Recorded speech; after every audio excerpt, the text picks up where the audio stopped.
இந்த ஒரு பொண்ணு தனியா லிஃப்ட்ல போயிட்டு இருக்கும்போது இந்த நாய் எந்த இடத்துல போட்டோ எடுக்கிறான் பாருங்களா. இந்த வீடியோ பார்க்கும்போது எனக்கே ரொம்ப கோவம் வருது.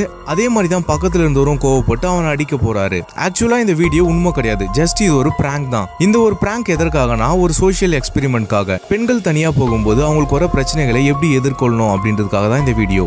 இந்த ஒரு லேடி புற்றுநோயால் பாதிக்கப்பட்டதால மொட்டை அடிக்க வேண்டிய நிலைமை வந்துருது. மொட்டை அடிச்சிட்டு இருக்கும்போது இவங்களே அறியாம இவங்க அழுவ ஆரம்பிச்சிடறாங்க. இதை பார்த்து முடிவெட்டு இருந்தவரு, நீங்க ஏன் கவலைப்படுறீங்க, நானும் பாத்தீங்களா மொட்டை அடிச்சிருன்னு சொல்லிட்டு அந்த லேடிக்காக இவரே அவர் முடியை கட் பண்ணிக்கிறாரு. செம்ம சென்டிமெண்ட்ல. அதே மாதிரிதான் இந்த ஒரு பையன் கொஞ்ச நாள்ல இறந்துருவான்னு சொல்லிட்டு அந்த பையனுக்கு பிடிச்ச ஒரு கேமை வச்சு அவனோட ஆசையை நிறைவேற்றுறாங்க. அதனால ஒட்டுமொத்த டீமுமே சேர்ந்து அந்த ஒரு பையனுக்காக விளையாடுறாங்க. இந்த வீடியோ பார்க்கும்போது செம்ம டச்சிங்கா இருக்கு. இந்த ரெண்டு குட்டி பசங்க ஜாலியா ஃபைட் பண்ணிட்டு இருக்கும்போது அதுல ஒரு பையனோட ஃப்ரெண்டு தூரத்துல இருந்து பார்த்து என் ஃப்ரெண்டு யாரா நீ அடிக்கிறேன்னு சொல்லிட்டு அது ஒரு விளையாட்டுன்னு கூட தெரியாம அவன் ஃப்ரெண்டை காப்பாத்துறான் பாருங்களா. இதை சுத்தி பார்த்துன்னு இருந்த எல்லாருக்குமே சிரிப்பு வருது.